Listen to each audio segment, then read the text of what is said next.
The wind screams across the tundra, its icy fingers clawing at a bundle wrapped in hide and fire-warmed fur.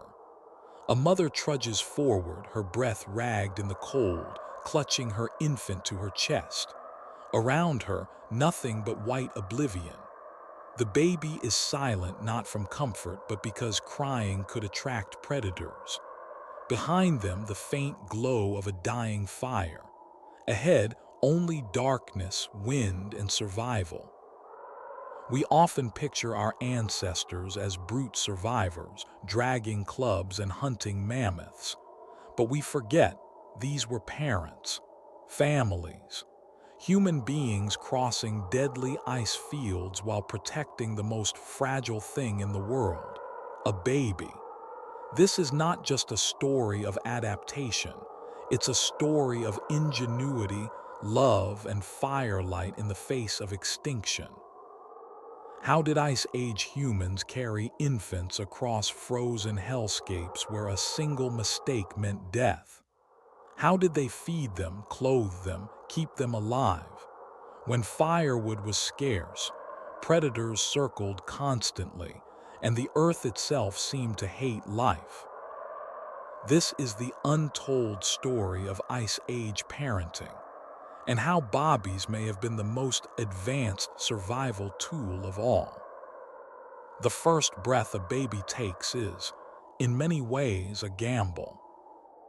In the Ice Age, that gamble began in the shadow of firelight, fragile lungs filling with air that smelled of ash, animal fat, and snow. Outside the shelter, the world was merciless. Ice, wind, hunger, predators. And yet, again and again, our ancestors chose to bring infants into this world, and not just to birth them, but to carry them, nurture them, and keep them alive through journeys so brutal, most modern adults wouldn't survive a single day. Why? This is the paradox. In evolutionary terms, bobbies are costly. They can't walk. They cry loudly, signaling weakness to predators. They require warmth, food, protection, constant attention, a walking liability when your tribe is migrating through wolf territory in -30 temperatures. And still, they came along. Not sometimes, not occasionally, always. Archaeological sites across Ice Age Europe, Siberia, and beyond tell the story. In Russia's frozen soil, at a site called Sungir, two children, one around 10, the other likely just a few years old, were buried more than 30,000 years ago. But these weren't anonymous remains tossed aside by a struggling clan. These children were laid to rest with a wealth of grave goods. Thousands of painstakingly carved ivory beads, decorated spears, armbands, and ochre-dyed garments. The craftsmanship was intense. Each bead might have taken an hour to make. These weren't throwaway rituals. They were evidence of love, of grief, of memory, of care extended beyond survival. Even younger children appear in the archaeological record. In Austria, at Kremswachtberg, the remains of two infants, possibly twins, were found buried together beneath a mammoth shoulder blade. They were swaddled in red ochre, cradled in the earth as if laid down for a final sleep. One had been placed there first, the second weeks later. Someone returned. Someone remembered. This is not the behavior of a species that treats infants as burdens. This is the behavior of a species that needs them to survive, not just genetically, but psychologically, spiritually, culturally. But how can that be? In raw evolutionary terms, it doesn't make sense, not at first glance. The lion doesn't weep for its cub. The wolf doesn't wrap its pup in a shroud. Why would Ice Age humans expend precious calories on funerals for beings who could give nothing in return? To understand, we have to stop thinking of survival as a solitary act and start seeing it as a network. Unlike most other species, humans are born prematurely. A newborn horse can stand and run within hours. A human baby, helpless for years. But in that helplessness lies our greatest adaptation because it forced cooperation. The need to protect, nourish, and carry babies required multiple caregivers. It demanded emotional bonds, complex communication, division of labor. It's been said that it takes a village to raise a child, but in the Ice Age, that wasn't just a saying. It was a strategy.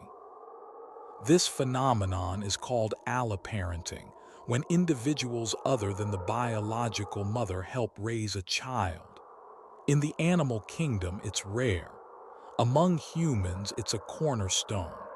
Older siblings, aunties, cousins, unrelated clan members all shared the task, not as charity but as shared investment.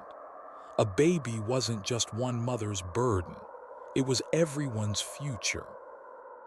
Anthropologist Sarah Hrdy has argued that the very roots of human empathy evolved from this system. We became a species capable of reading emotions, of offering comfort, of predicting needs, not because it made us better hunters, but because it made us better caregivers. And that caregiving was not passive.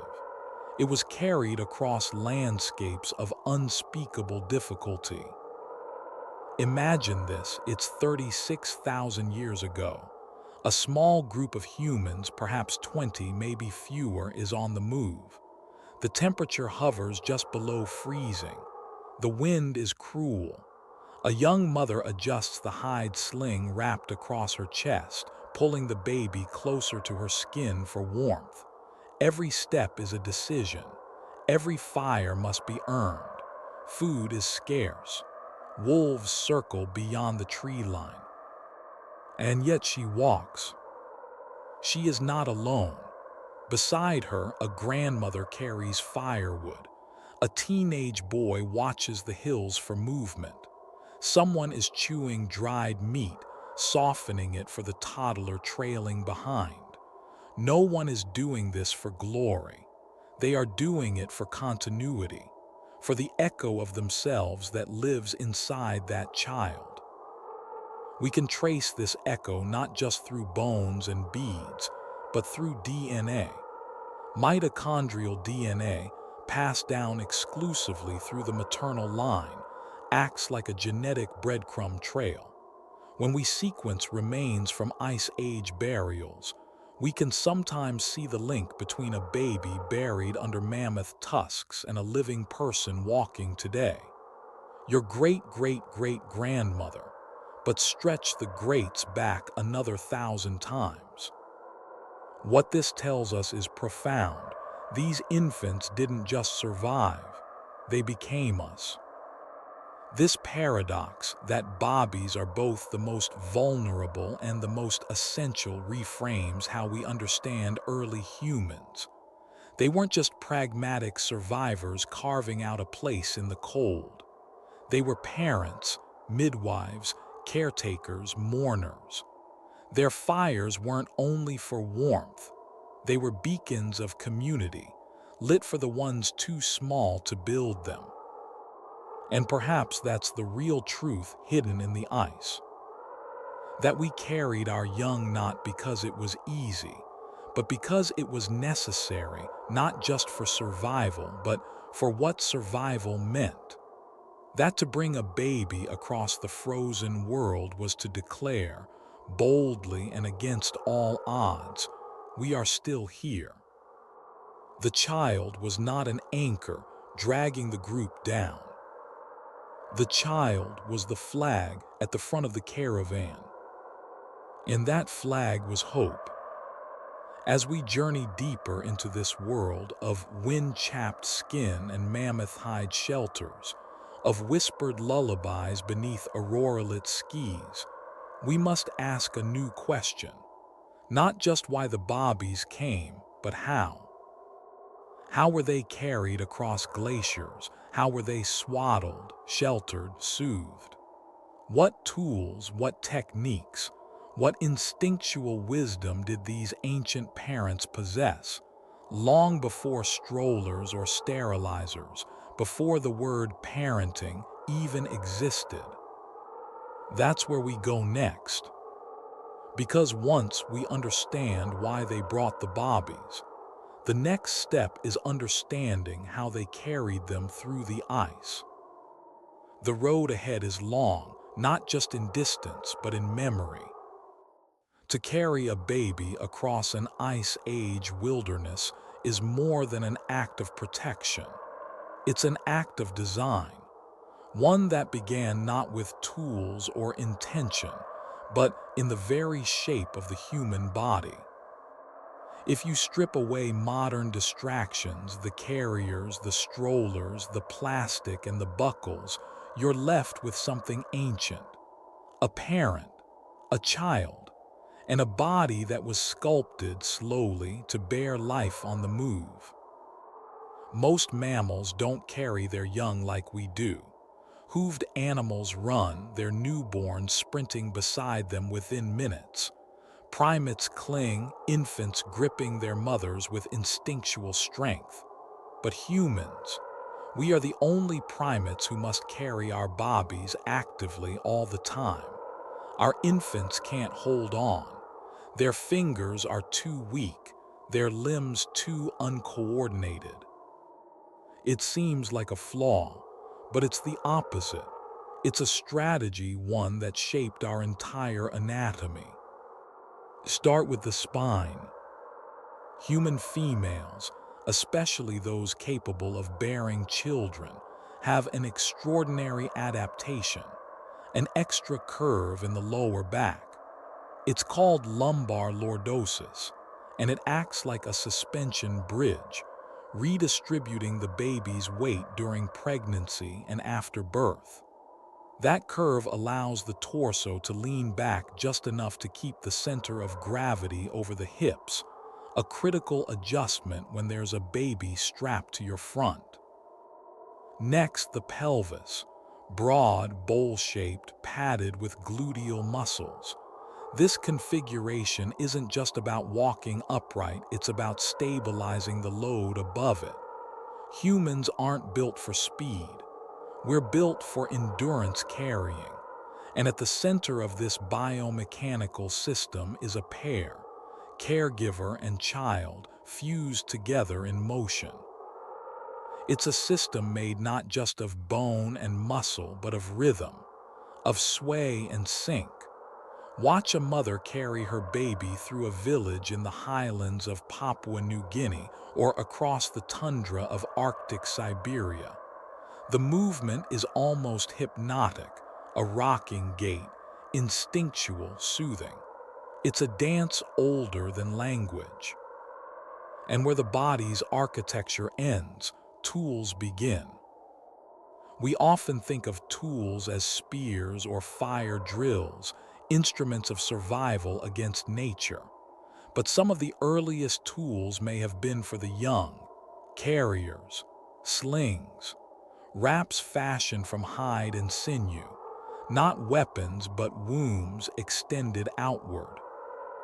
Though we don't have fossilized Ice Age slings, the materials were perishable, lost to time. The idea survives through ethnographic parallels. Among the Evenki of Siberia, cradle boards are carved from wood and padded with fur, designed to strap infants safely against the body, freeing the hands while insulating against wind and frost. The Sami, indigenous reindeer herders of the Arctic Circle, used kamps, baby bundles wrapped in soft reindeer hide, complete with moss-backed padding and a firm structure to support the baby's back. The moss, dried and changed regularly, doubled as a kind of diaper, efficient and natural. Among the Inuit, infants were carried in the amoti, a parka with an oversized hood built not for the head, but for the child. The baby sat against the mother's back, warm from shared body heat, shielded from the Arctic cold by tailored fur and generations of innovation. And here's the thread. All these systems were not improvised. They were engineered through generations of trial, memory, and adaptation. And if these systems endured into modern indigenous cultures, it's likely, perhaps inevitable, that Ice Age parents had similar ingenuity. Hide slings that tied across the chest, fur pouches that nested bobbies like marsupials, wrapping techniques passed down from mother to daughter, refined with every birth. Even the concept of baby wearing is misleading in its modern phrasing. For Ice Age people, this wasn't a lifestyle choice. It was a biological necessity. You couldn't leave a baby behind and you couldn't stop moving. So you invented ways to do both. And what's more remarkable, carrying bobbies didn't weaken our ancestors. It made them stronger. Evolutionary biologists speak of the neotenous load. Neoteny refers to the retention of juvenile features into adulthood, but in humans, it also describes a profound shift. Our bobbies stay bobbies for longer, and instead of being a burden, this prolonged dependence shaped our culture. It forced patience. It taught planning. It deepened emotional bonds. Caring for a helpless infant on a year-long migration forced humans to slow down, to coordinate, to invent, to share burdens. You can almost imagine a group gathered under a rock shelter, preparing for a journey. A sling being stitched from softened hide. A fire-warmed wrap scented with ochre and mammoth grease. A grandmother whispering instructions to a young mother on how to tie the knots just right, not too tight, not too loose. The tools passed between hands, and with them knowledge, and with knowledge survival. This wasn't parenting as we know it today, measured in hours of screen time or nap schedules. It was visceral, continuous, embodied. A parent did not put on a carrier. The baby became part of the body itself, a second heartbeat, a second breath. And the carriers had to work. They had to insulate in the cold. They had to allow mobility on rough terrain, through snowdrifts, over glaciers, across rivers swollen with meltwater. They had to protect tiny limbs, regulate temperature, keep out moisture. Every strap, every knot, every fur lining, it all mattered. We may never find a perfectly preserved Ice Age sling, but we can trace its outline in the patterns of human resilience, in the survival of our species, in the design of our bodies, and in the echoes of cultures that still carry their bobbies in ways that would have looked familiar 30,000 years ago. So when we speak of Ice Age technology, we must widen the frame. It wasn't just spears and needles and flint blades. It was the carrier, the cradle board, the fur-lined pouch, all part of the toolkit of survival, not for hunting, but for holding. And in that act of holding, everything begins to make sense. Because the Ice Age didn't just test the strength of hunters, it tested the strength of mothers, of fathers, of entire clans, not in how far they could travel, but in how much they could carry, not just in muscle, but in meaning. And so the body, the mind, and the tool became one. Together, they carried life forward mile by freezing mile. Next, we step beyond the body and the sling and into the world of shelter. Because in the deepest winter, carrying wasn't enough. Bobbies had to sleep. and how they slept may have been the greatest Ice Age innovation of all. A lone mother does not survive the Ice Age. The wind alone would take her, not because she lacked strength, but because strength was never meant to be solitary. Our ancestors didn't endure the Paleolithic because of their individual might. They endured because they belonged to one another. And nowhere was that belonging more vital or more tender than in the mother camp. Picture a clearing beneath twisted birch trees, crusted in frost. The smoke of damp firewood curls toward a gray sky. A woman rocks an infant wrapped in hare skins. Another, older, leans in beside her, chewing roots to make a soft mash for the baby's first solid taste. Across the fire, a boy of 9 gently sways with a toddler on his back, humming an old tune learned from someone long gone. This is not fiction. It is pattern, a living rhythm that echoes across time, across continents. We call it alloparenting, the shared care of children by people beyond their biological parents. And it is perhaps the oldest, most essential survival system we've ever known. In many ways, we've already met this structure. It whispered through the grave goods at Sungir and Kremswachtberg, where children were buried with objects they could not have made or owned themselves. It flickered in the shared carrying systems, slings passed between hands, bobbies soothed by voices other than their mother. But here, in the mother camp, it comes into full focus. The idea of the nuclear family, 2 parents and their biological children, is a modern invention, shaped more by property and economy than by biology. Our Ice Age ancestors lived differently. They lived collectively, loosely, flexibly, in what anthropologists call fission fusion societies, where bands of 20 to 40 people might merge, divide, and rejoin over seasons. Within this, childcare was not a task but a web, woven from instinct, affection, and necessity. We see this beautifully among the Hadza of Tanzania. In this modern hunter-gatherer society, infants are passed between multiple caregivers throughout the day, mothers, yes, but also grandmothers, older children, and unrelated adults. Bobbies nurse not only from their mothers, but in some cases from other lactating women. Crying is rare. Holding is constant. There is no off-duty parenting. There is only we. The Aka of Central Africa take this even further. Fathers there are famously nurturing, often cradling bobbies for hours while mothers forage.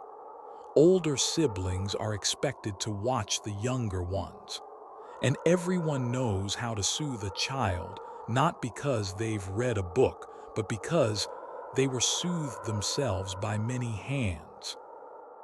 These aren't cultural outliers. They are time machines, living glimpses of how humans raised children for tens of thousands of years. So now let's step into that past, not with data points, but with human breath. A day in the mother camp. Dawn comes slow. Pale light diffuses through the low clouds and frost clings to the mammoth hide tent like spider silk. Inside, a woman stirs. Her newborn, pressed close against her chest, nuzzles for warmth. Outside, the fire has burned low, but embers still pulse like sleeping eyes. An older woman, perhaps her mother, is already awake, stirring the ashes, coaxing flame from coal with practiced breath. Soon the others rise. A dozen people, maybe more. Young men stretch beside spear bundles. Girls braid each other's hair while toddlers chase one another barefoot in the snow-crusted grass. Laughter begins early, sharp and sudden, rising in steam clouds into the cold. The mother nurses while another woman, younger, with no children of her own, fetches warmed water from a hide bag set beside the fire. She dips a woven cloth, wipes the baby's skin, coos softly in a tongue spoken long before history. Later, when the hunting party departs, the mother doesn't go. She stays not alone, but as part of the camp's heart. Around her, the other women and children weave and prepare. Sinew cords are tied. Roots are softened for eating. A toddler is hoisted onto a sister's hip. A boy is scolded gently for poking the fire. The baby sleeps.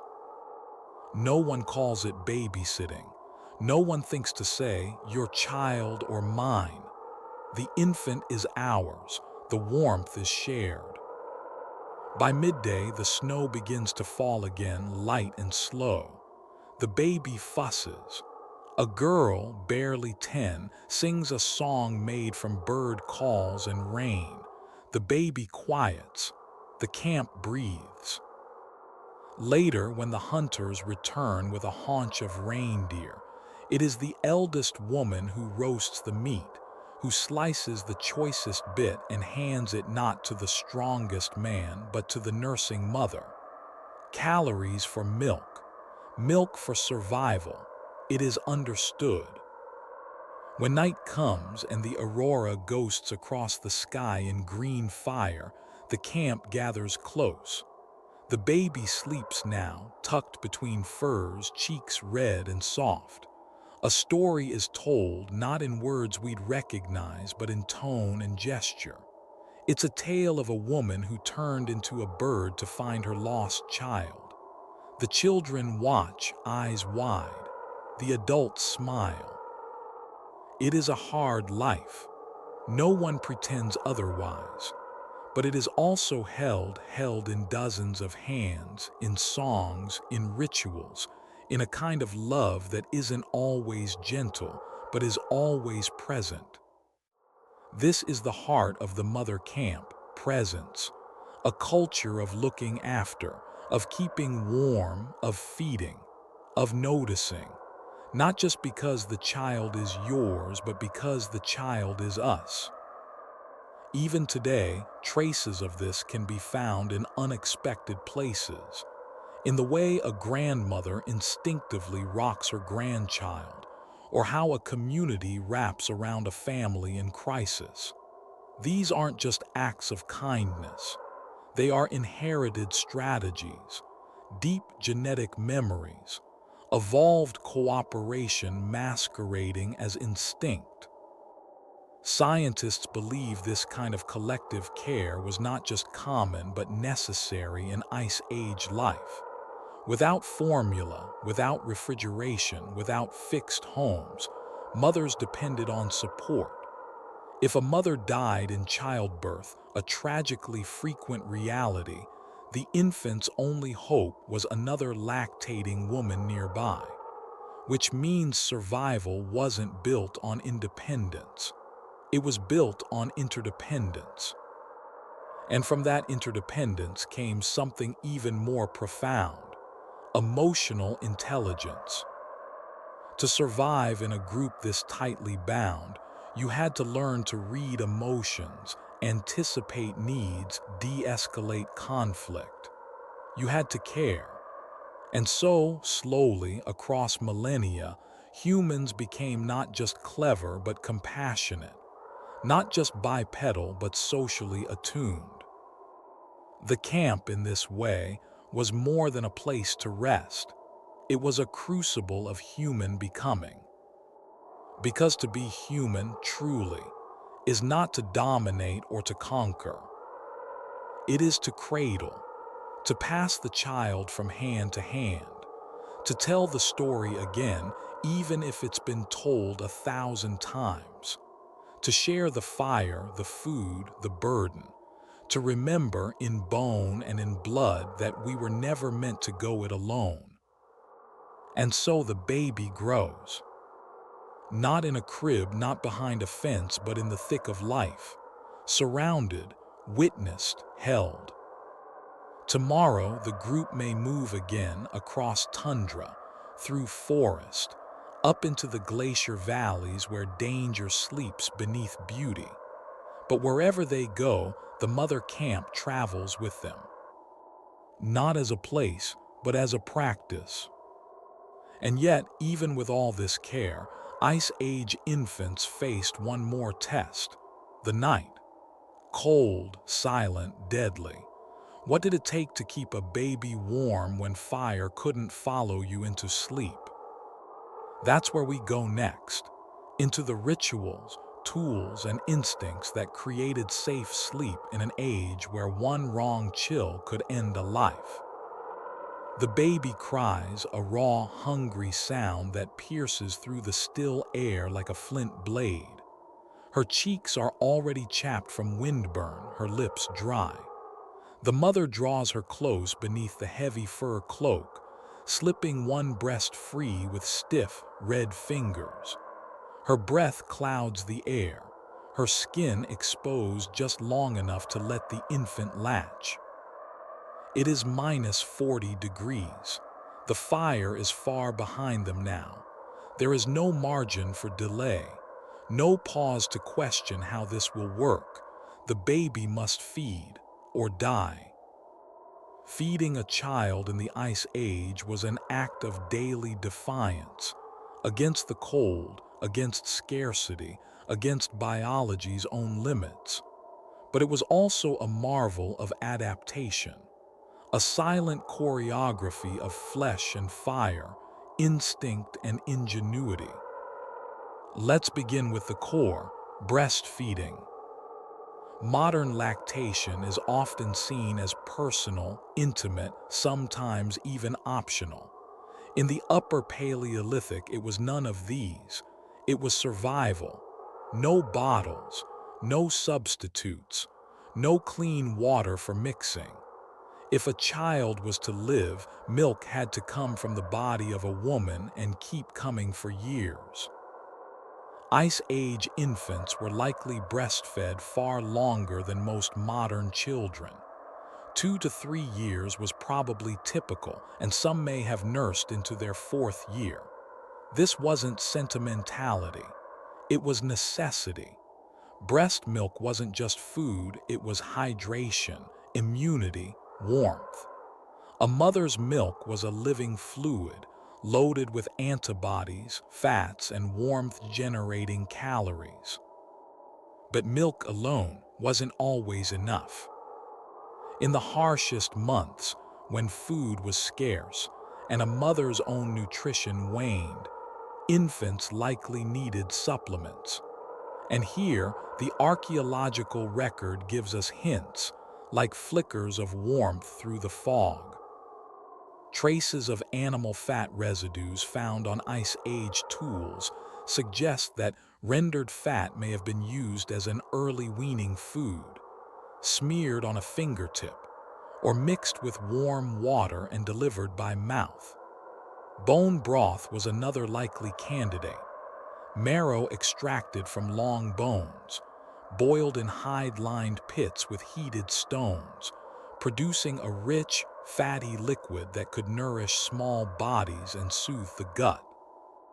We also have genetic and dental evidence suggesting infants were introduced to solid food gradually, sometimes even earlier than we'd recommend today, not by spoon, but by hand feeding, pre-chewing, or passing food from mouth to mouth.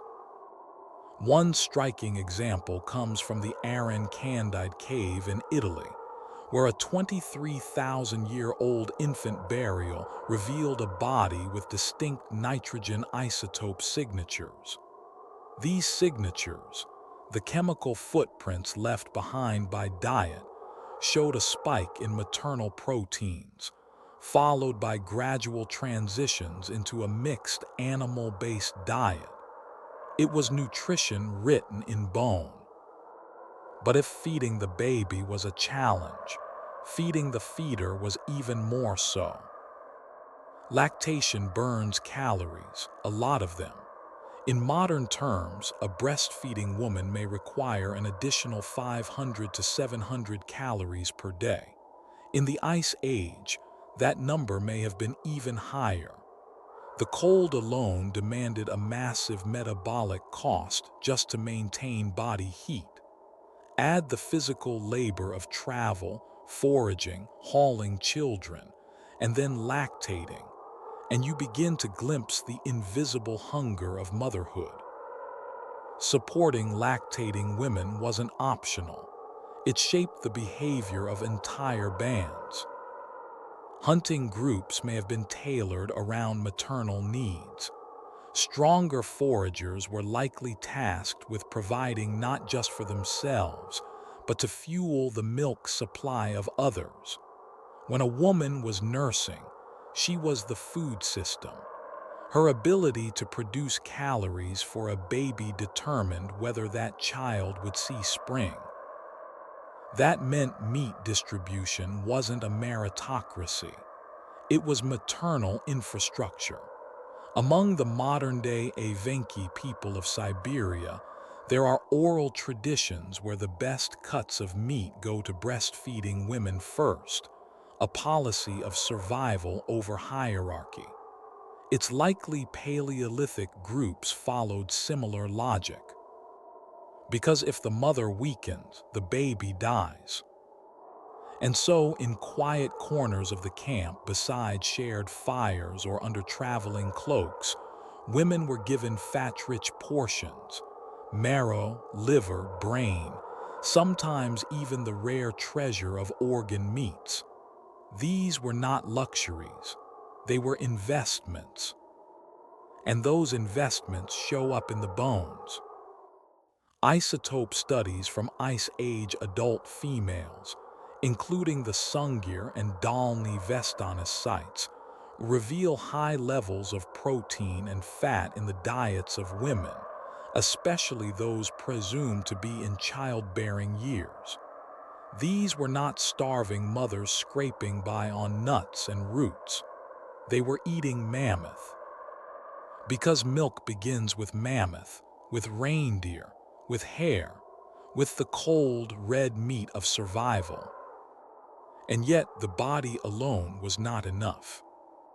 Privacy didn't exist. Cleanliness as we understand it didn't exist. Women nursed with cracked nipples and frostbitten fingers. They nursed through exhaustion, through injury, through migration. They nursed while walking, while huddled, while grieving. And they weren't alone. Other women, sisters, grandmothers, unrelated campmates, sometimes stepped in. Cross-nursing, a practice common among modern hunter-gatherers, was almost certainly part of Ice Age life. If one woman couldn't feed, another would. Infants may have rotated between breasts not just of one mother, but several. It's a sobering image, and a powerful one. Because feeding was not an act of luxury or ease. It was an act of resilience, of endurance, of unspoken trust among women who knew that milk was more than biology. It was community made liquid. And when the milk wasn't enough, when the body gave out, there were still hands. Hands to mash roots, hands to soften meat, hands to hold the baby close to someone else's heartbeat while the mother recovered, or wept, or slept just a little longer. So often, the story of Ice Age survival centers around the hunt, the spear, the chase, the kill. But here, in the folds of a woman's cloak, the real story breathes. A child is fed. And with that, the species continues. But feeding is only half the battle. The other half is silence, safety. Because now, with the baby fed and wrapped and warm, the real danger begins. The Ice Age was full of predators, and a crying infant was a beacon in the dark. Next, we explore how ancient people kept their bodies safe from wolves, cave lions, and the cold eyes of the night, without ever silencing their humanity. Night in the Ice Age was not a gentle thing.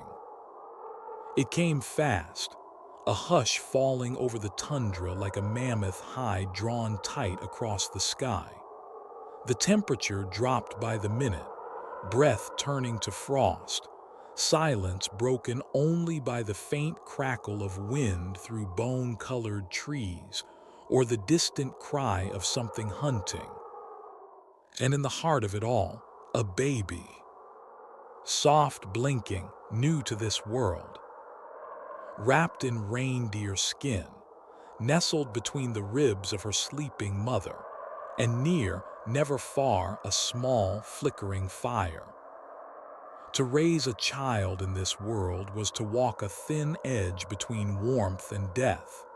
The fire wasn't just heat. It was ritual, anchor, heartbeat. And every single night, the tribe had to solve a sacred, burning question.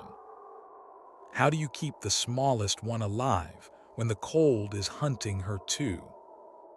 They solved it the way humans always have, not with one answer but many. First, the body. Modern humans are heat machines.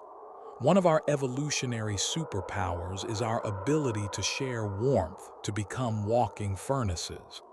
That warmth is most efficient when skin touches skin, or fur touches fur.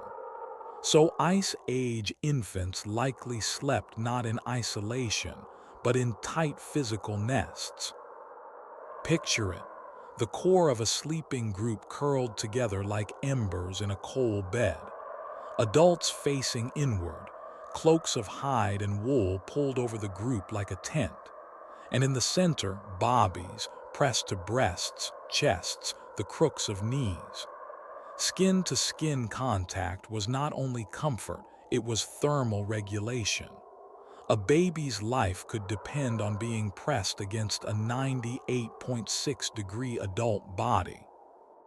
We see echoes of this today in kangaroo care, the medical practice of holding premature infants on bare chests. It regulates breathing, heart rate, and temperature better than incubators. Paleolithic caregivers likely knew this by feel, not theory. They learned from the shivers, the cries, the stillness. But warmth wasn't only drawn from bodies. There was also architecture. The Ice Age landscape wasn't just a wasteland of open wind and endless snow.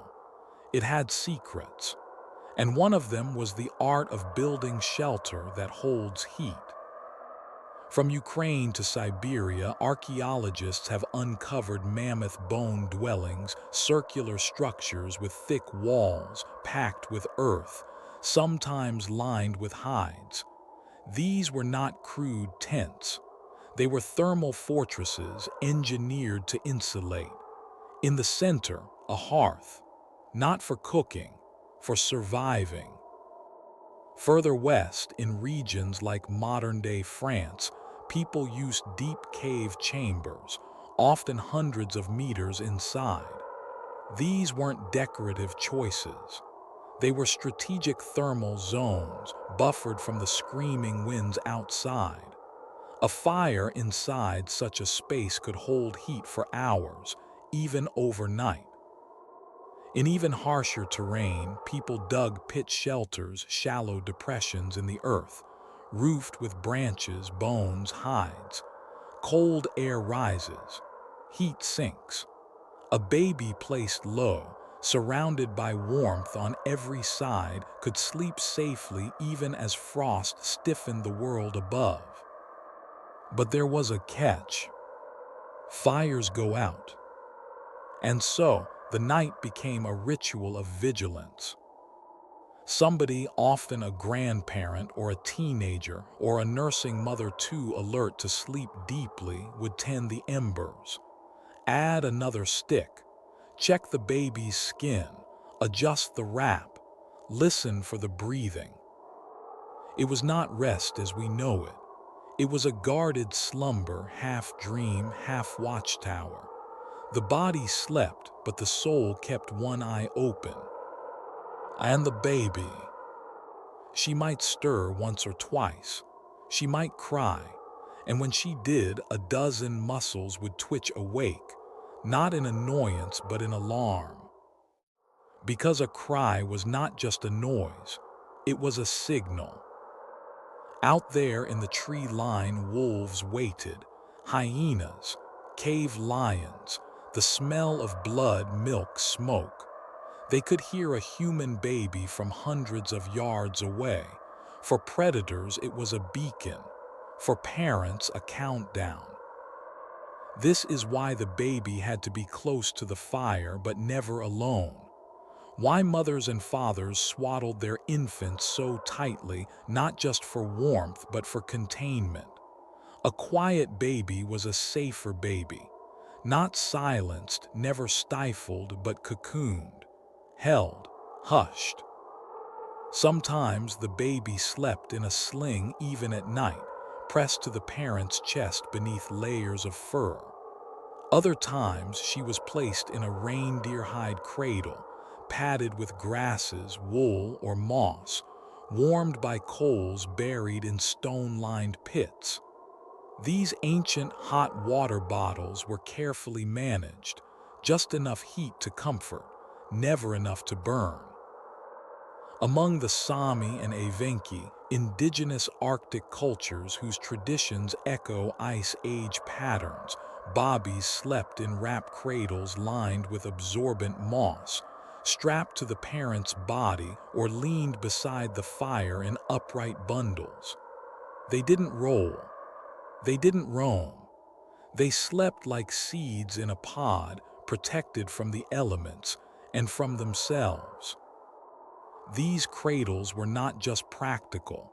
They were sacred objects passed down, decorated, woven with stories. To place a child in one was to invoke every ancestor who had done the same. A gesture that said, "You are part of this line. You will survive. You are carried."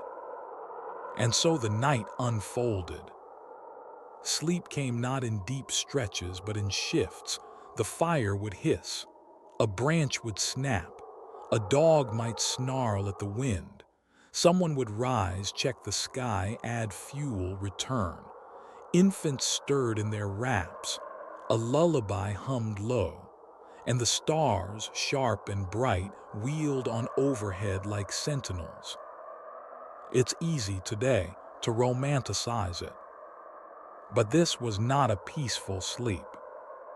It was a negotiation with the cold, with exhaustion, with the fear that tomorrow someone might not wake. And yet, night after night, they did. They woke, they stretched, they fed the child, they relit the fire, they stepped into the snow and walked again. Because the morning was waiting. And with it, another day of moving, hunting, carrying, feeding. Another day of trying to keep a single fragile life alive against a planet that never blinked. But surviving the night was only one battle. Now comes the question of silence and danger. How did Ice Age parents protect their bobbies from predators not just in the dark, but in the open, on the move, in the hunt, in exposed terrain? Next, we enter the domain of risk and response. The story of how ancient families made the noisy act of parenting invisible to the wild. The wind never stopped. Across the frozen plains of what we now call Siberia, through narrow ice corridors in Paleolithic Europe, and along the jagged coastlines of Beringia, early humans walked endlessly. Step after step after step, in silence and snow. And they did not walk alone. They carried their bobbies, wrapped tight in fur, pressed to chests, strapped to backs, tucked beneath cloaks of reindeer hide or swaying gently at a caregiver's hip. As mammoths lumbered across the horizon and the sun hung low like an ember in the sky, ancient mothers and fathers migrated across a world locked in ice, with a child in tow. This is not just poetic imagery, it's archaeological fact. Wherever ancient humans went, from the caves of France to the wind-blasted steppes of Central Asia, they brought their infants with them. Graves in Beringia contain not just tools but tiny bones, double infant burials in Austria, children's teeth in river valleys of Ice Age Spain, remnants of necklaces worn by the smallest among us. Migration wasn't optional, and neither was bringing the bobbies. But how? How do you cross a continent carrying a human so helpless they can't even hold up their own head? Let's walk the path. A typical hunter-gatherer migration, even in a favorable climate, involves movement of 5 to 15 kilometers per day. In Ice Age conditions, that pace slowed dramatically. Terrain was treacherous. Glaciers creaked and cracked underfoot. Snow concealed jagged stone. Rivers ran black and frozen, their banks lined with sharp ice. Now add the weight of a child, not just in your arms, but on your metabolism, your attention, your group's energy budget. An infant cannot walk, cannot feed themselves, cannot thermoregulate. They must be carried, fed, protected, warmed, silenced, and soothed, all while you're navigating blizzards and dodging cave lions. We're not talking about a solitary parent. These were group migrations, bands of 20 to 40 individuals, often kin-based, forming long, silent chains across the white world. Elders walked slower. Hunters ranged ahead or flanked the group. Children were bundled and assigned. Infants almost always were carried by their mothers, but not exclusively. In many indigenous Arctic communities today, from Sami to Nenets to Chukchi, the care and carriage of infants is shared. Siblings take turns. Elders cradle while the parents gather wood or butcher meat. The concept of my baby dissolves into our baby. It is the only way migration works. Fuel, meanwhile, became everything. A lactating woman burns an additional 500 to 700 calories per day just to feed a child. Add the demands of walking in snow while carrying a child, and that number skyrockets. The group must eat more to carry a baby, hunt more to keep her fed, rest more to avoid collapse. And yet they moved. They used animal sleds, pulled by dogs or dragged by hand. They cached meat in frozen ground, mapped routes by memory and stars, and walked according to patterns of survival. Migrate slowly, rest frequently, conserve energy.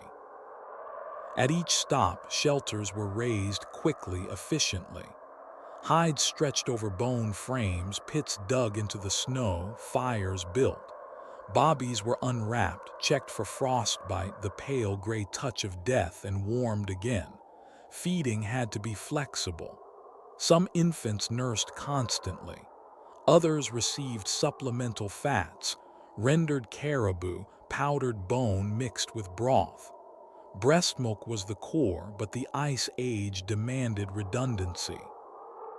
Snow blindness, the searing pain caused by sun on white snow, was avoided with slitted visors of bone or bark.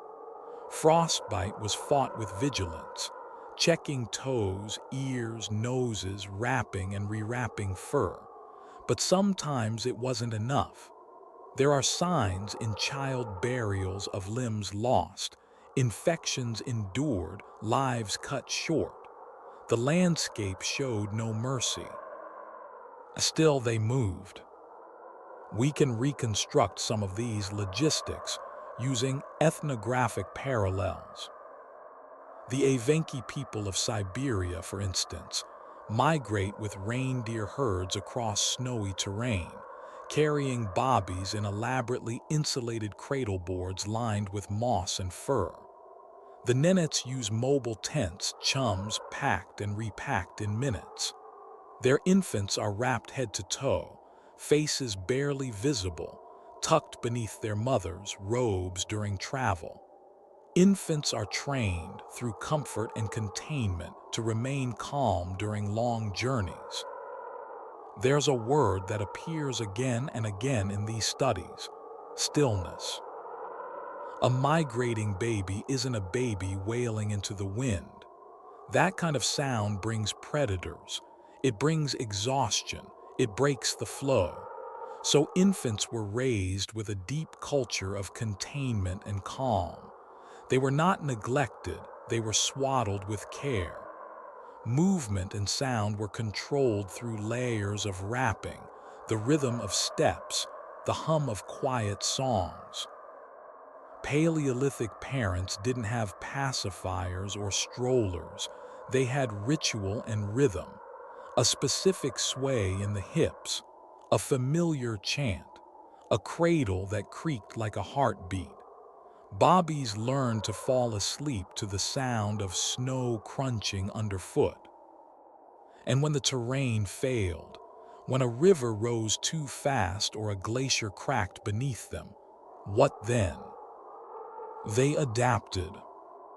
We have evidence of alternate routes carved through mountain passes, of temporary camps established near seasonal crossings, of tools built to test ice thickness. And always, the bobbies came along. Sometimes, when a journey was too far, infants were born on the move.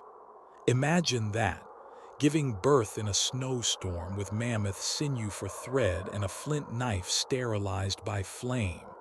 The group would circle. The fire would be lit. A scream might rise, then fall. Then the cry of a newborn, tiny and urgent, met by a dozen open arms.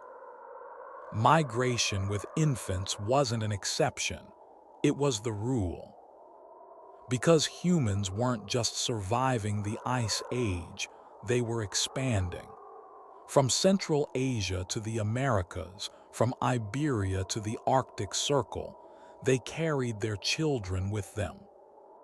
Step by frozen step, they carved paths across a continent, trails still visible in ancient soil and bone. And the bobbies, they didn't just survive the journey. They were the reason for it. But travel came with more than just physical danger. Sound was a beacon in the open ice. One cry could bring wolves or worse. Next, we enter the world of predator evasion, quiet parenting, and the fine line between care and exposure. How did ancient families keep their infants alive in a world that listened with sharp teeth? In the Ice Age, to be small was to be sacred and at risk. Infants, swaddled in fur and tucked close to fire, were more than just fragile lives. They were hope incarnate, continuity, the future against a world always threatening to collapse back into frost and teeth. And so, every child was a treasure wrapped in vulnerability, soft-skinned, loud-voiced, and barely able to survive a night alone. But they were never alone, not really. This chapter is about protection, not just physical, but spiritual, symbolic, ancestral. Because when a human child entered the Paleolithic world, it did so under siege. Predators stalked the perimeter. Wind scoured tents to bone. Illness came without name or warning. The world was loud with hunger and eerily quiet when something was watching. And yet somehow, Bobby's made it through. Let's begin with the most obvious threat: predators. Wolves were everywhere. So were cave lions, hyenas, giant eagles. The open steppe gave them line of sight. Human encampments marked by meat and fire were beacons. And a crying infant, the most dangerous sound of all. A sudden wail could draw the ears of an alpha wolf a kilometer away. So ancient caregivers adapted. Bobbies were wrapped tightly, not just for warmth but for silence. Fur-lined carriers muffled noise. Fire pits were dug into the ground, hiding flame and heat. Groups slept in tight formation, adults encircling children, the way musk oxen shield their calves from wolves. Watchers stayed up late, eyes scanning the darkness beyond the firelight, listening for footfalls in the snow. Still, fear wasn't limited to the visible. Across dozens of Paleolithic infant burials, something strange and beautiful appears. Charms, tiny carved animals, shell beads, traces of ochre, blood-red powder painted onto skin or tucked inside wrappings. In Kremswachtberg, Austria, twin bobbies were buried with over 30,000 beads, each painstakingly carved and sewn onto their garments. Why? Were these decorative or protective? Anthropologists believe they were both. The Ice Age world was not viewed as inert. It was alive with spirit. Mountains had voices. Animals carried messages. And a child born weak and new was closer to that other world than anyone. Closer to death. Closer to the ancestors. Closer to the sacred. So protections had to be layered. There were amulets carved from mammoth ivory and fox bone, slipped into baby wrappings like the first talismans. There were lines drawn in ochre, across foreheads or feet, as if to confuse a spirit that might steal the soul before it anchored to the body. Some burials show perforated animal teeth, strung into necklaces, not trophies but guardians. These weren't random choices. Even in surviving animist cultures today, among the Evenki, Sami, and Inuit, spiritual protection is ritualized. Infants are passed through smoke.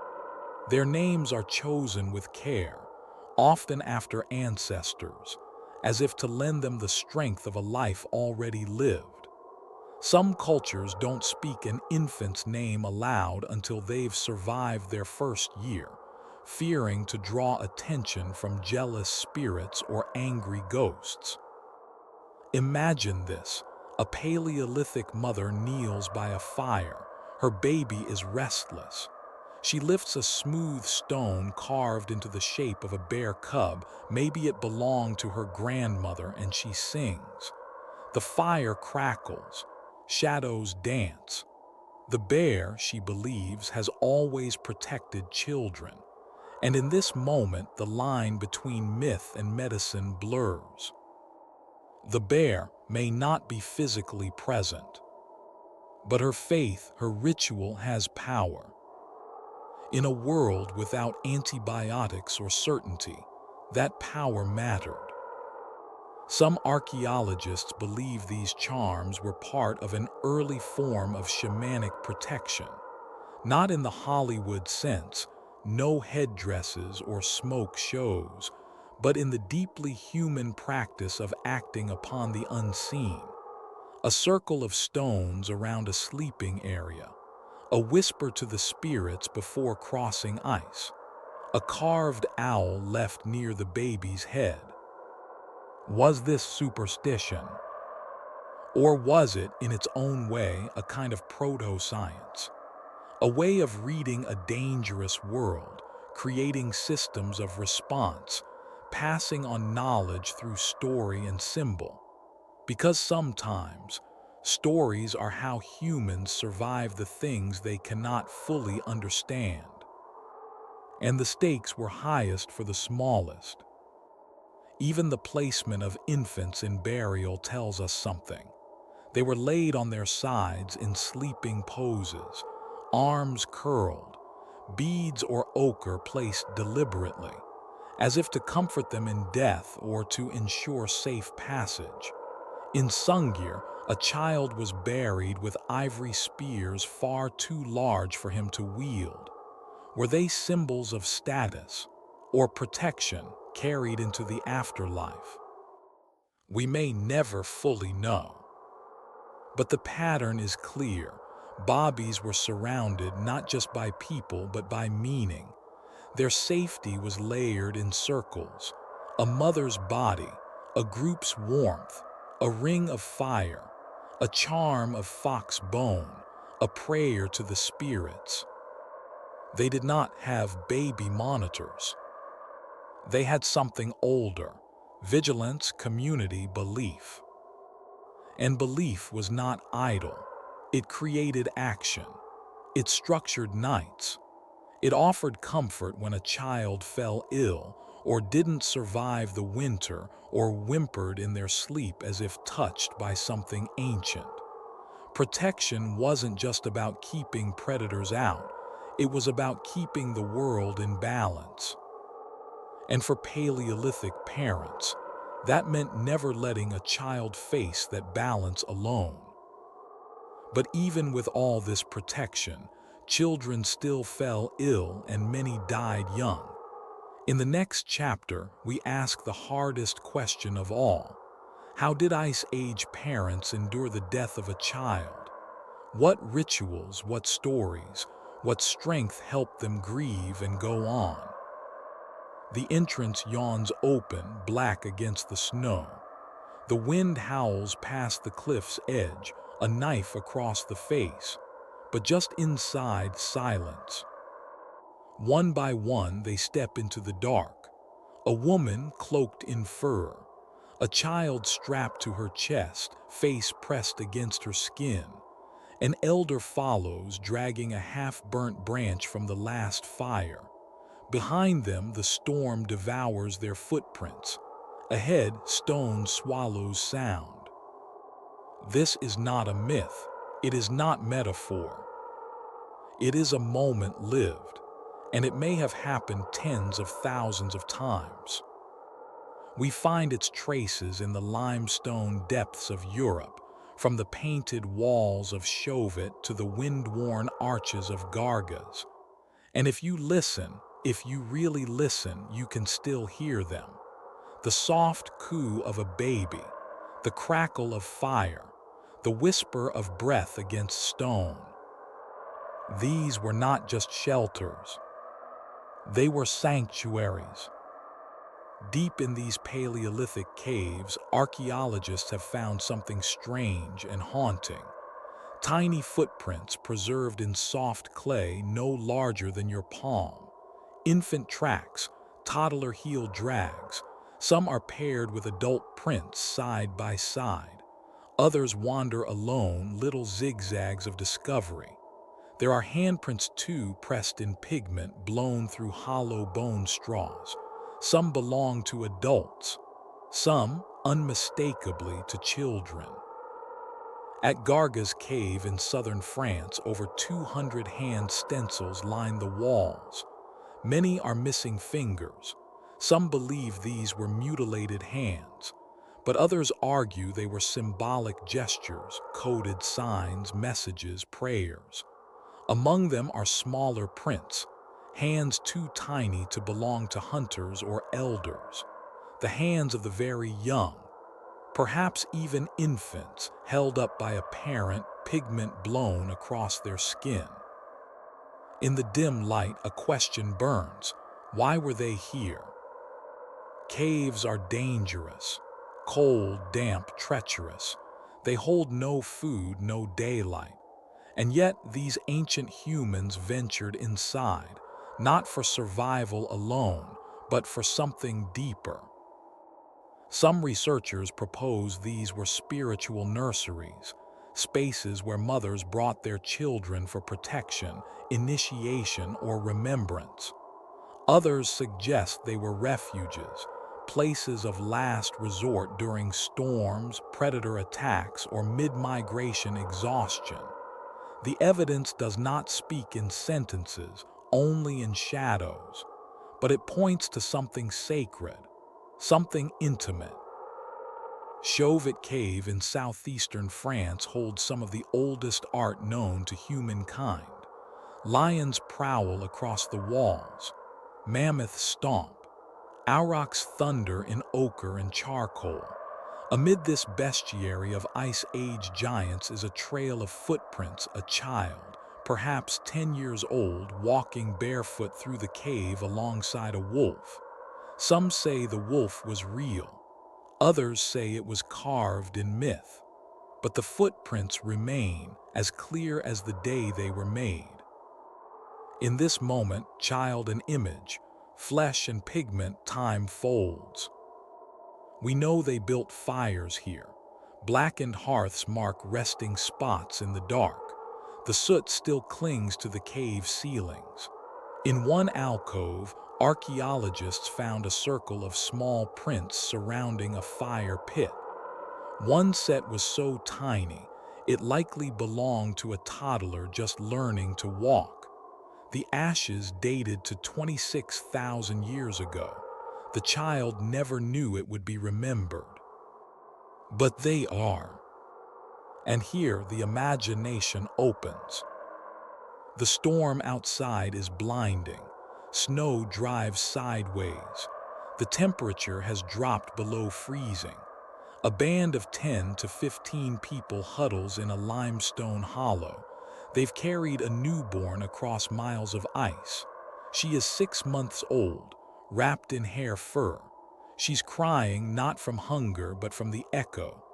Her voice bounces against the walls and returns to her distorted.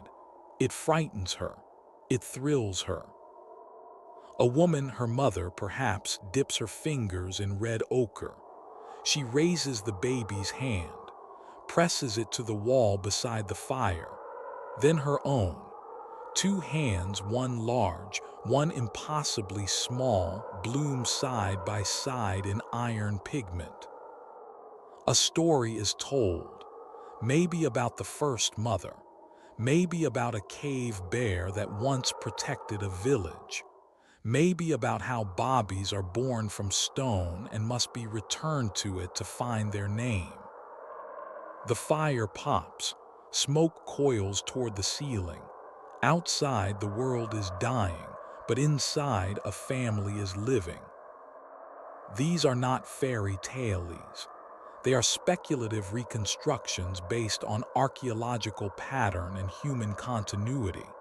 We've seen the way modern hunter-gatherers use caves as birthing spaces, storytelling dens, storm shelters, even graves. Among the San people of southern Africa, rock shelters are used for lullabies. Among the Inuit, snow houses serve as both nursery and temple. There is precedent.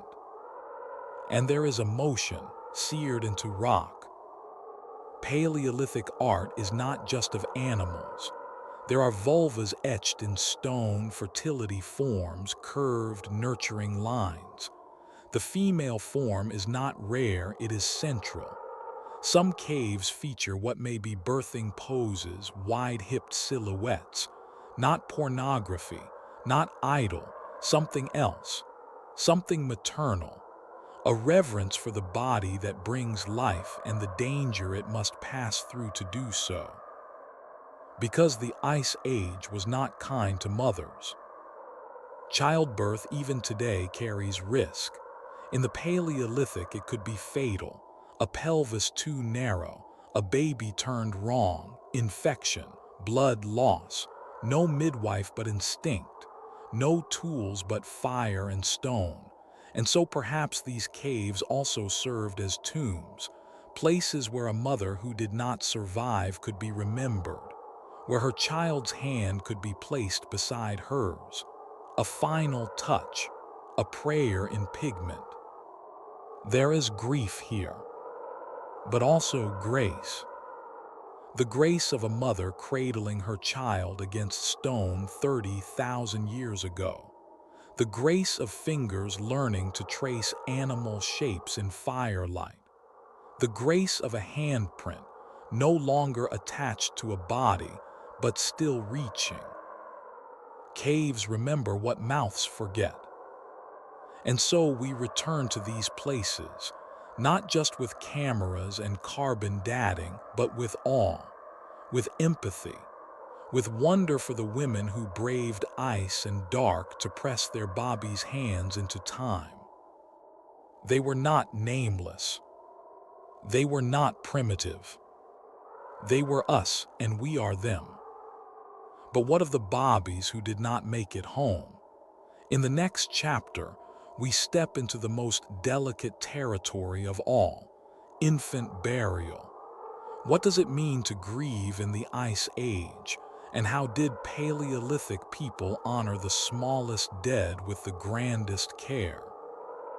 The snow is falling softly now, not in a storm but in hush. Powder clings to tree limbs. Each flake lands like a memory. A woman walks alone across the ridge, modern in boots and Gore-Tex, a baby wrapped close against her chest in a woven sling. Her breath puffs in the cold. She's not hunting. She's not migrating. She's walking because she needs to, because something in her bones remembers. And she's not alone. She never was. 50,000 years ago, another woman stood in this same landscape. Though the trees were different, the glaciers closer, the danger sharper. Her baby was bundled in fur. She did not have the language to call herself brave. She did not know that millennia later, she would be the beginning of a lineage that never broke. She only knew to keep walking, to keep the fire inside her alive, to carry forward. This is where our story was always heading, toward the long view. Because Ice Age bobbies weren't just burdens to bear across frozen wastes. They were the vessels of future minds, the original archives of culture, memory, language, and blood. And by carrying them, Ice Age people didn't just survive, they shaped what it meant to be human. Let's start with the science. Deep within our cells lives the echo of these carried lives. Mitochondrial DNA, passed only from mother to child, holds an unbroken record stretching back tens of thousands of years. These are not fragments. They are roadmaps, entire journeys encoded in molecules, leading geneticists back to mitochondrial haplogroups that trace how humans fanned out across the globe.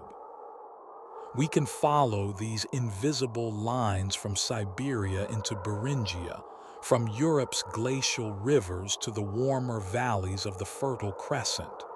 And everywhere we find them, we find women, carrying, nursing, teaching, walking. The genetic code tells a story the bones cannot. That women's endurance, their capacity to bear and raise children under staggering hardship, was not just biologically important. It was civilizational. But genes aren't the only thing carried. Stories were carried too.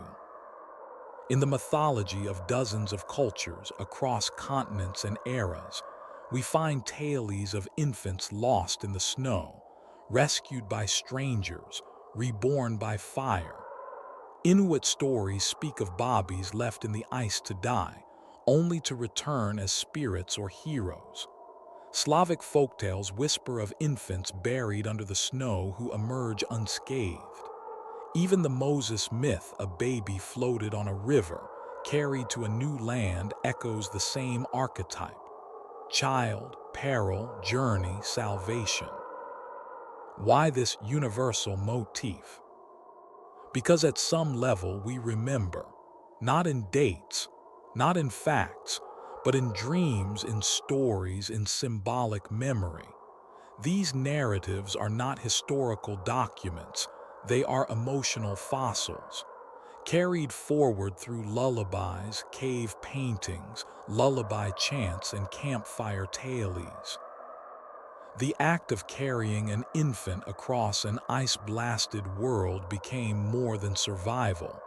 It became metaphor for hope, for lineage, for the belief that life continues even when everything else stops. And language, that most human of tools, may owe itself to this legacy of care. Anthropologists have long speculated that the demands of infant rearing shaped the evolution of human speech.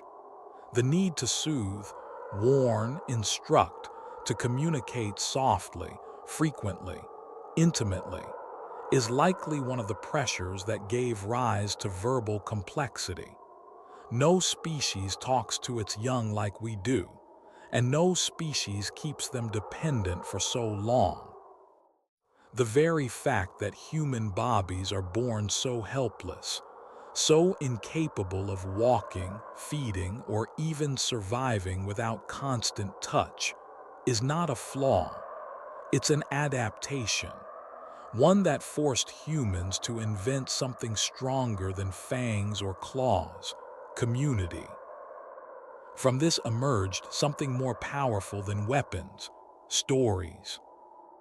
To carry a baby through the cold is to carry not just flesh and blood, but everything that baby might one day dream, every fire they might light, every word they might speak.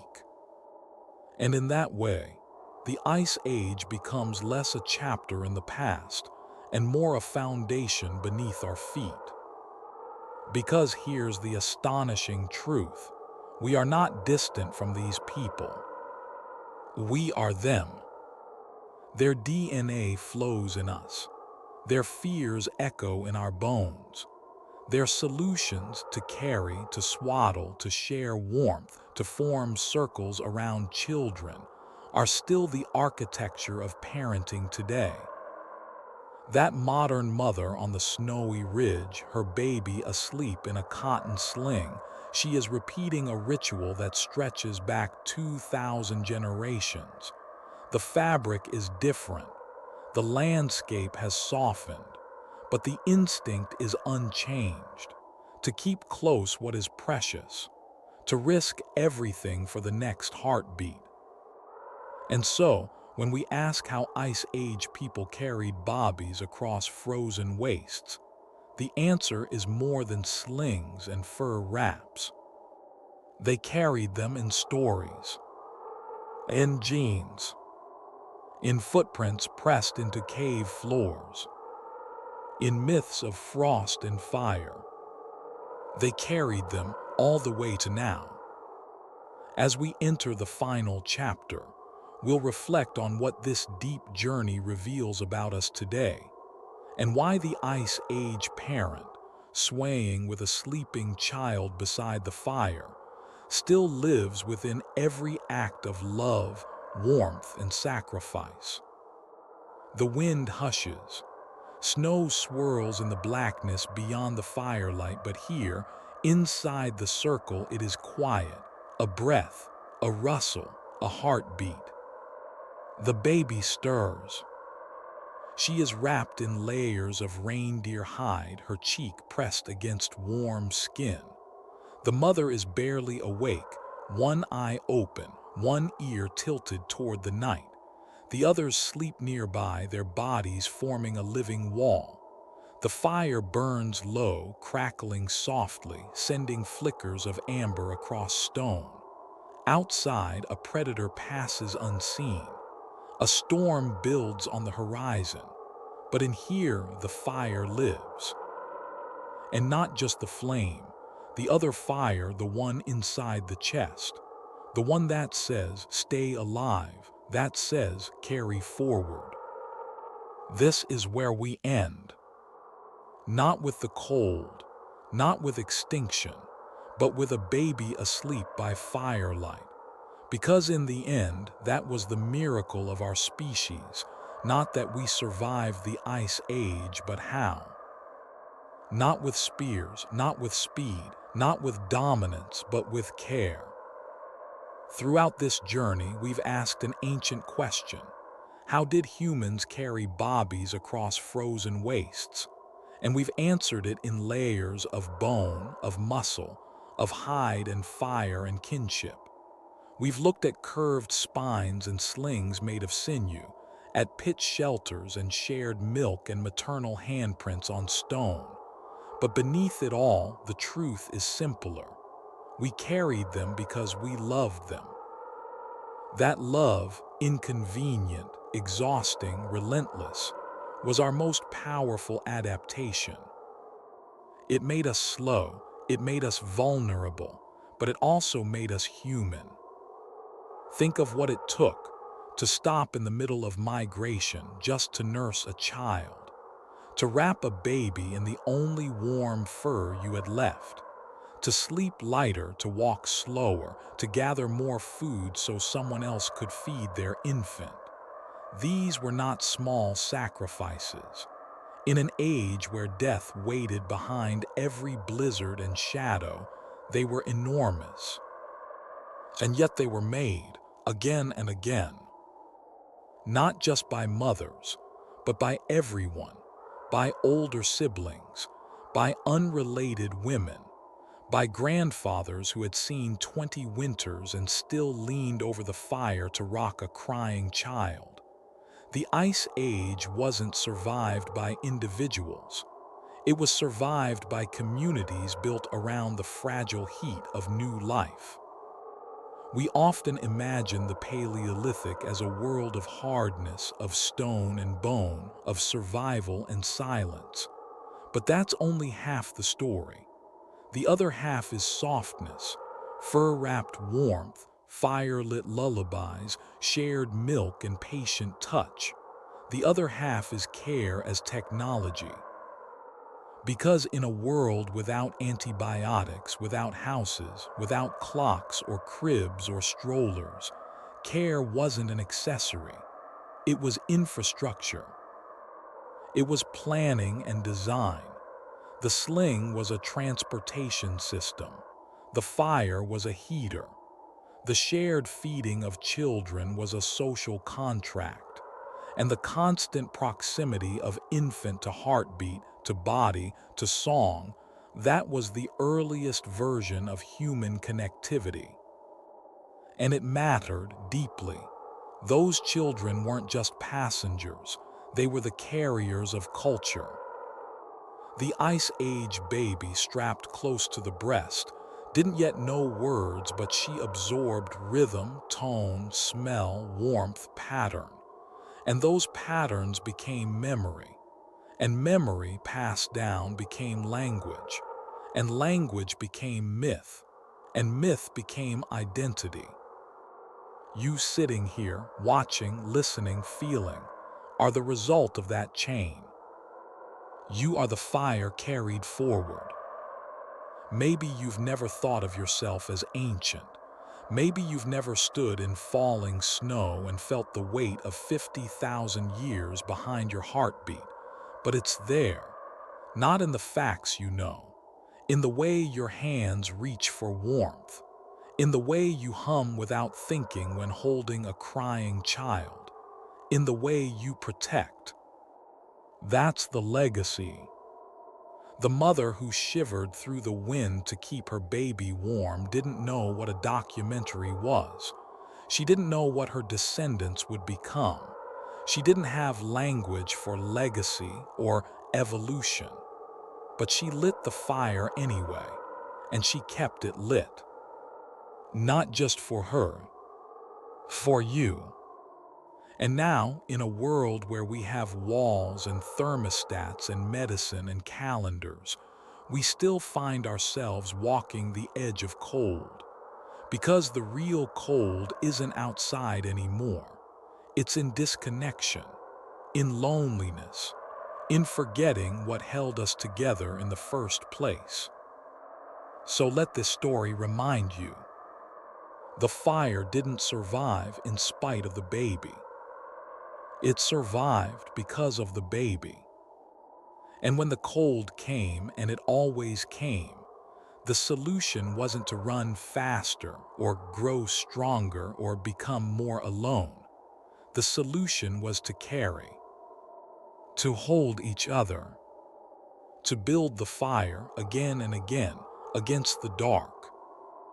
This is our inheritance, not the tools, not the bones, but the courage to love through uncertainty, to wrap a child in warmth even when you are freezing, to make space for softness even in an age of ice. And now, as we return to that circle of warmth one last time, the fire low, the baby breathing, the snow still falling, we understand something we didn't before. That heartbeat, that flickering ember, that's the oldest thing we have. And it never went out. Fade to black, the faint sound of a child's breath. Then silence.